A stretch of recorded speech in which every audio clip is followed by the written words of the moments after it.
Dominique, est-ce qu'on peut te demander ce que tu penses de la place de l'art à Auroville?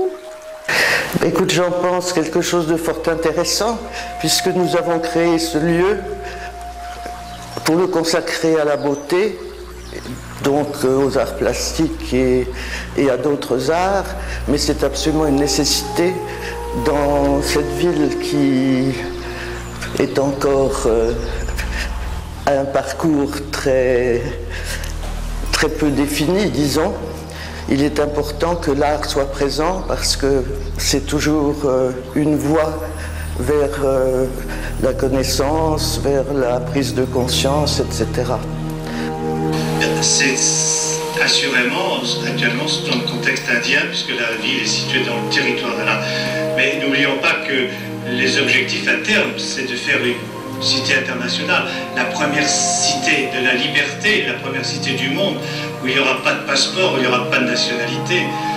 Nous avions parlé de ça avec Roger Anger, alors qu'on préparait l'acquisition du lieu. Au départ, je pensais faire une bourse de la vocation pour favoriser le travail des enfants et des adolescents. Et puis après, on s'est dit que la population actuelle d'Auroville n'est peut-être pas encore à un niveau suffisant pour se faire. Avec Roger, on a pensé la beauté, l'esthétisme, etc. Alors les expositions, les collections, etc. Je suis photographe, donc évidemment, la première chose, ce sont les archives qui sont importantes, puisque ça fait 40 ans que nous sévissons dans ce lieu. Alors, il y a énormément de documents et ça pourra être intéressant pour Auroville. On a vu au moment de l'exposition de Roger ces jours-ci, il n'y a plus aucune maquette.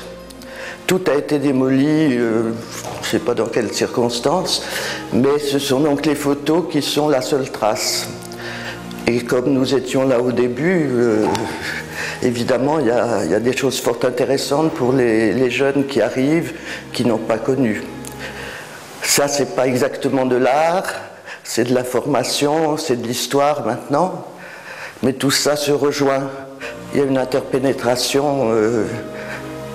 Il faut que les participants aient conscience que l'art est essentiel et que c'est un moyen de développer les connaissances locales.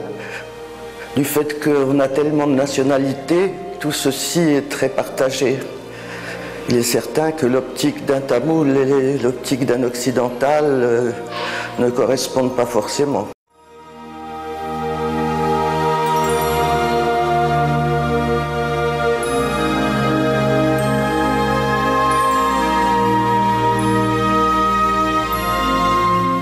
Sri Aurobindo a toujours dit que l'art était un premier pas vers la connaissance. Et c'est évident qu'au niveau psychique, il y a quelque chose qui se passe. Quand on voit une œuvre belle, on a en soi un contentement. Donc tout ça fait partie des joies de l'existence et de la nécessité du développement d'Auroville.